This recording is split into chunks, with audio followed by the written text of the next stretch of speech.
बच्चों की अदला बदली। दोनों सगी बहनें थी। सुप्रिया बड़ी बहन थी और शांति छोटी। सुप्रिया को अपनी छोटी बहन शांति से इतना लगाव था कि उसने शांति का रिश्ता अपने चचेरे देवर लोकेश के साथ करवा दिया था। इस तरह शादी के बाद शांति भी अपनी बहन सुप्रिया के घर के नजदीक ही रहने लगी थी। दोनों बहनों में देवरानी जेठानी वाला कोई भी द्वेष नजर नहीं आता था। दोनों एक दूसरे के सुख दुख की साथी बनकर खुशी खुशी अपना जीवन बिता रही थी। कुछ ही दिनों में सुप्रिया ने अपने माँ बनने की खबर सुनाई तो पूरे घर में खुशियों की बहार आ गई। देख बहू, हमारे खानदान की परंपरा है कि घर में पहला बच्चा लड़का ही पैदा होता है। अब तू ही देख ले, तेरे ससुर भी घर में सबसे बड़े थे। उसके बाद मुझे पहली संतान के रूप में बेटा बंटी हुआ। अब तेरी बारी है बहू, तुझे भी बेटा ही मेरी गोद में डालना है। हाँ माँ जी, बेटा या बेटी किसी के हाथ में नहीं होता है। आप ऐसी बातें सोचकर अपना और मेरा मन खराब कर रही हैं। बस हमें तो खुले दिल से आने वाले बच्चे का स्वागत करना चाहिए। ऊपर वाला चाहे बेटा दे या बेटी, मुझे इस बात से कोई फर्क नहीं पड़ता। मैं तो बस यही चाहती हूँ कि बच्चा बिल्कुल सही सलामत हो। अरे शुभ शुभ बोल, तेरे तो मन में ही नहीं है बेटा जन्ने की। जब पेट में बच्चा हो तो लड़की के नहीं लड़के के बारे में सोचना चाहिए, तभी तो ऊपर वाला मुराद पूरी करता है। माँ जी, मैं भी तो किसी की बेटी ही हूँ ना, और आपने भी किसी की बेटी बनकर ही तो इस दुनिया में जन्म लिया था। तो क्या हम अशुभ हो गए? और अगर हमारी जगह बेटा पैदा हो जाता तो वो शुभ हो जाता हमारे माता पिता के लिए। बेटा और बेटी दोनों ही एक समान होते हैं। आप ऐसी बात आज के बाद मेरे सामने मत करिएगा। बड़ी बहन सुप्रिया की प्रेगनेंसी की खुशखबरी आए अभी 10 दिन ही बीते थे कि छोटी बहन शांति ने भी अपने माँ बनने की खुशखबरी सुना दी। अरे वाह, लगता है कि हम दोनों के घर एक साथ ही किलकारी गूंजने वाली है। मैं सच में बहुत खुश हूँ। मासी और माँ बनने का सौभाग्य भगवान मुझे एक साथ दे रहे हैं। जब से पता चला था कि सुप्रिया और शांति दोनों माँ बनने वाले हैं, उन दोनों का प्यार पहले से भी ज्यादा बढ़ गया था। वो दोनों अब एक दूसरे का हर संभव ख्याल रखती और ईश्वर से आने वाले बच्चों की सलामती की दुआएं मांगती। धीरे धीरे समय बीतने लगा। जहाँ सुप्रिया अपने सास ससुर और पति के साथ रहा करती थी, वहीं शांति के परिवार में बस उसका पति लोकेश ही था। किसी बड़े बुजुर्ग के ना होने के कारण सुप्रिया शांति का कुछ ज्यादा ही ख्याल रखती थी। देखते ही देखते 9 महीने का समय बीत जाता है। एक दिन पति बंटी के ऑफिस जाने के बाद सुप्रिया अपने कमरे में आराम कर रही थी कि उसे पेट में दर्द महसूस होने लगता है। आह, मुझे बहुत दर्द हो रहा है। लगता है बच्चे के आने का समय आ गया है। मुझे माँ जी को बताना चाहिए, हमें अस्पताल जाना होगा। सुप्रिया अभी सोच ही रही थी कि अचानक उसका फोन बजता है। दीदी, मुझे बहुत दर्द हो रहा है। लोकेश भी घर पर नहीं है, मैं क्या करूँ, कुछ समझ में नहीं आ रहा। शांति, तू घबरा मत, दर्द तो मुझे भी शुरू हो गया है। माँ जी बाबूजी है ना, हम दोनों को अस्पताल ले जाएंगे, तू बिल्कुल चिंता मत करना। तेरी दीदी है ना, हिम्मत रख।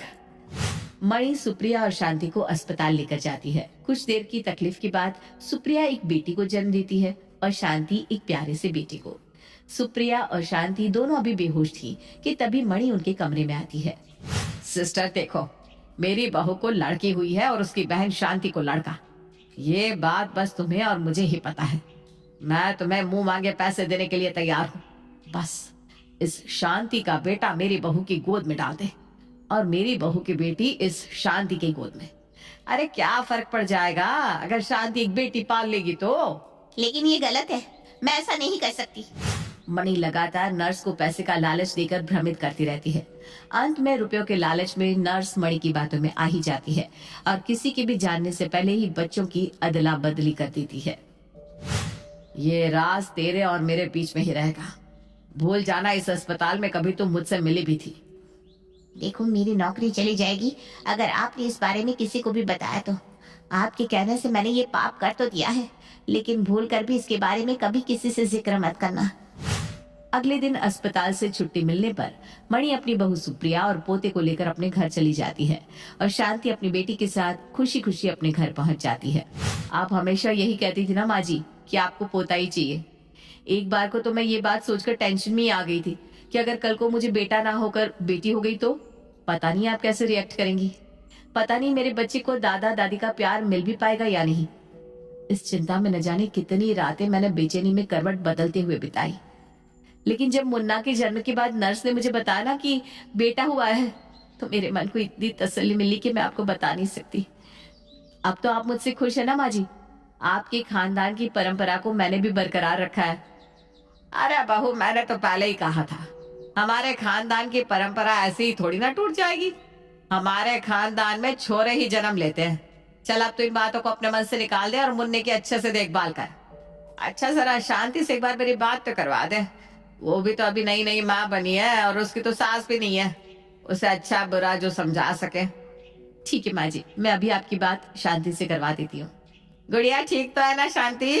कोई परेशानी तो नहीं है? मासी जी गुड़िया ठीक है, लेकिन मुझे ऐसा लग रहा है जैसे उसका पेट नहीं भर पा रहा है। मुझे इतनी कमजोरी है जिस कारण शायद उसे ठीक से दूध भी नहीं मिल पा रहा। सुप्रिया बहू, गुड़िया को भरपेट दूध नहीं मिल पा रहा, जिसकी वजह से बेचारी नन्ही सी बच्ची दिन भर रोती रहती है। मैं ऐसा करती हूँ, देसी घी में मेवा डालकर लड्डू बना देती हूँ।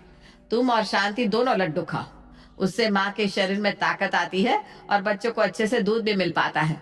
मणि शांति और सुप्रिया के लिए ढेर सारे मेवा डालकर लड्डू बना देती है, जिसे खाकर दोनों की कमजोरी दूर होने लगती है। 2 दिन बाद माँ जी, शांति की गुड़िया को पीलिया हो गया है।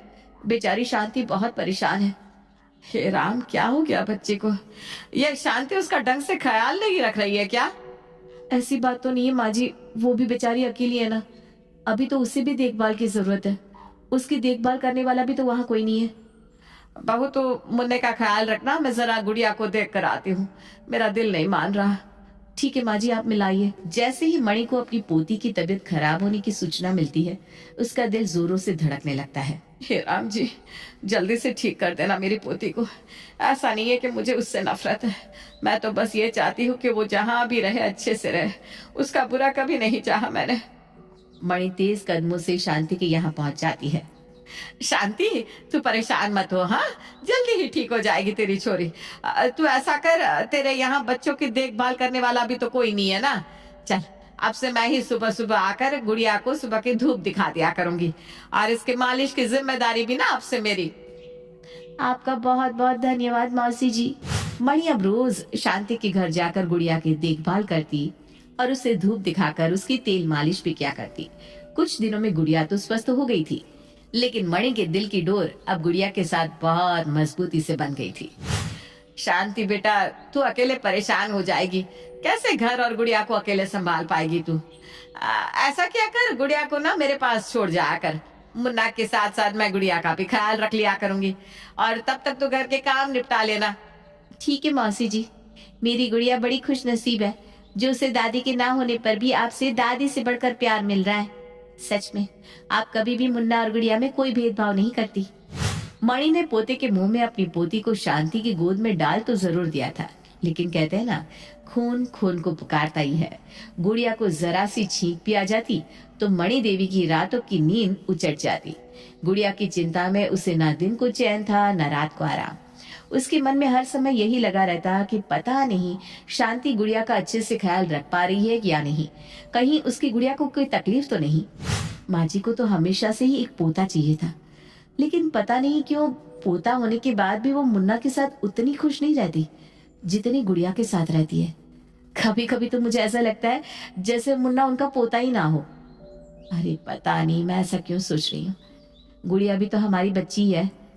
सुप्रिया सास के व्यवहार को देखकर ऐसी बातें सोचती तो थी, लेकिन फिर अपने मन में आते नेगेटिव विचारों को झटक देती थी। सुप्रिया बहू देख, बच्चे 6 महीने के हो गए हैं। मैंने सोचा है गुड़िया और मुन्ना का अन्नप्राशन एक साथ कर देते हैं। आखिर दोनों ने एक साथ जन्म लिया था, तो एक तरह से दोनों जुड़वाई हुए ना। ठीक है माँ जी, वैसे भी शांति के तो सास ससुर है ही नहीं, वो बेचारी अकेले में कहाँ कुछ ज्यादा कर पाएगी। ये देख, अन्नप्राशन के लिए मैं गुड़िया के लिए सोने की पायल और ये सोने के कंगन लेकर आई हूँ। और मुन्ना के लिए कुछ नहीं लाई माँ जी आप? अरे नहीं नहीं नहीं, ऐसी बात नहीं है। ये देख, मुन्ना के लिए ये सोने का ओम बनवाया है और चांदी के कड़े भी लाई हूँ। अन्नप्राशन के दिन उसे पहना देना। अपने पोते के लिए ये 1 ग्राम का ओम और शांति की बेटी के लिए सोने की पायल और सोने के कंगन। ये माँ जी को क्या हो गया है? मुझे तो कभी कभी माँ जी की हरकतें कुछ अजीब सी लगती है। अरे ऐसे कौन करता है कि अपने पोते को छोड़कर अपनी बहू की बहन के बच्चे पर प्यार लुटाए? कुछ खाने का सामान हो या बाजार से आने वाले खिलौने, मणि गुड़िया के लिए हमेशा मुन्ना से 2 गुना सामान लेकर आती। धीरे धीरे समय बीतता जा रहा था। गुड़िया भी दिन का ज्यादातर समय मणि की गोद में खेलते हुए बिता रही थी। 1 साल बाद हाय, मेरे सीने में बहुत तेज दर्द हो रहा है। हाय राम जी, लग रहा है दर्द से मेरी जान ही निकल जाएगी। आधी रात को मणि के सीने में जोरों से दर्द होने लगा था। मणि की ऐसी हालत देखकर सुप्रिया और उसका पति उसे आनन फानन में अस्पताल लेकर जाते हैं। अब बहुत सही समय पर इन्हें अस्पताल लेकर आ गए, वरना आज इन्हें कुछ भी हो सकता था। इन्हें हार्ट अटैक आया है, लेकिन चिंता की कोई बात नहीं है, फिलहाल ये खतरे से बाहर है। 4-5 दिन में मणि ठीक होकर अस्पताल से अपने घर वापस आ गई थी।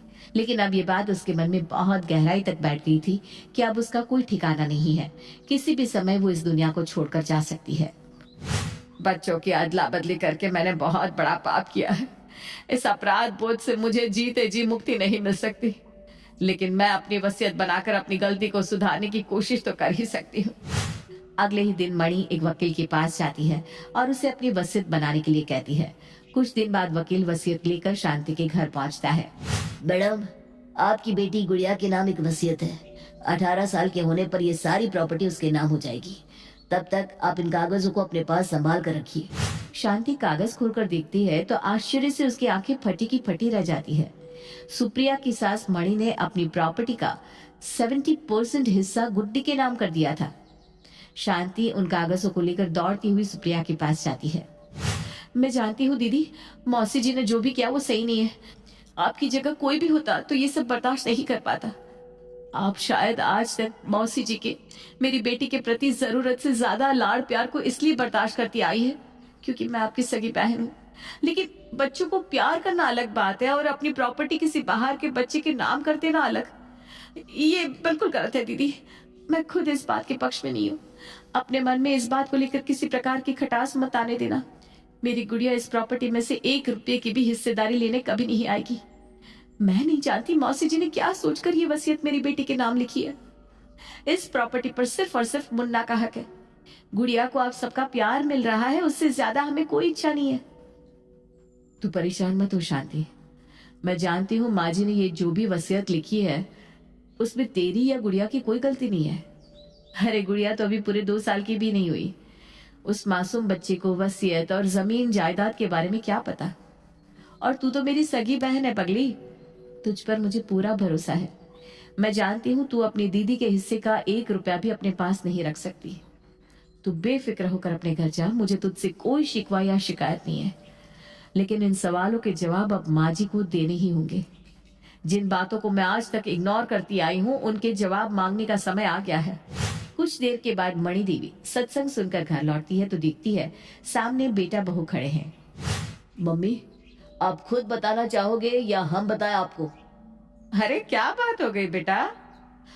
मम्मी, अब सच सच बताओ, किस अनाथ आश्रम से उठाकर लाई थी आप मुझे? मैं आपका सगा बेटा नहीं हूं ना? अरे भांग खा कर आया है क्या? कैसी बैकी बैकी बातें कर रहा है? अच्छा, मैंने भांग खा रखी है तो ठीक है, आप तो होश में हो ना? आप ही बता दो क्या है ये। मेरे और मेरे बेटे के होते हुए आपने अपनी प्रॉपर्टी का वारिस गुड़िया को बना दिया। मेरे बेटे ने क्या बिगाड़ा है आपका? सच सच बताओ मम्मी। सच जानकर तुम सब मुझसे नफरत करने लगोगे, लेकिन फिर भी आज मैं सबको सच बताना चाहती हूँ। मणि शांति को भी अपने घर बुला लेती है। जिस दिन मुन्ना और गुड़िया का जन्म हुआ, अस्पताल के वार्ड में मैं अकेली थी इन दोनों के साथ। सुप्रिया ने एक बेटी को जन्म दिया था और शांति ने बेटे को। मेरी नीयत बदल गई। मैंने सोचा अगर मैं शांति का बेटा लेकर उसे अपनी बेटी दे दूं तो मेरी पोते की इच्छा भी पूरी हो जाएगी। बच्चों की अदला बदली तो मैंने कर दी, लेकिन मैं कभी ये बात अपने मन को नहीं समझा पाई कि अब गुड़िया नहीं, मुन्ना हमारा खून है। मेरी अंतरात्मा हमेशा गुड़िया को ही अपनी पोती मानती रही, इसीलिए मेरा उसके साथ लगाव बढ़ता गया और आखिर में मैंने अपना सब कुछ उसके नाम करने का निर्णय ले लिया। आपने एक नहीं तो 2 माहों की ममता का मजाक बनाकर रख दिया माँ जी। अब तो मुझे ही समझ में नहीं आ रहा किसे अपनी औलाद कहूं मैं, जिसे आज तक सीने से लगाकर पाल रही थी उसे, या जिसे अपने पेट से पैदा किया उसे। जो हो गया सो हो गया दीदी। आज से हम दोनों ही इन दोनों की माएँ हैं। अब इन दोनों की एक नहीं, दो दो माँ हैं। खुश नसीब है हमारे बच्चे, जो इन्हें दो दो परिवारों का प्यार मिलेगा। शांति की बात सुनकर सुप्रिया भी अपने आंसू पोंछ लेती है और दोनों बच्चों के प्रति अपने फर्ज निभाने का वादा कर लेती है।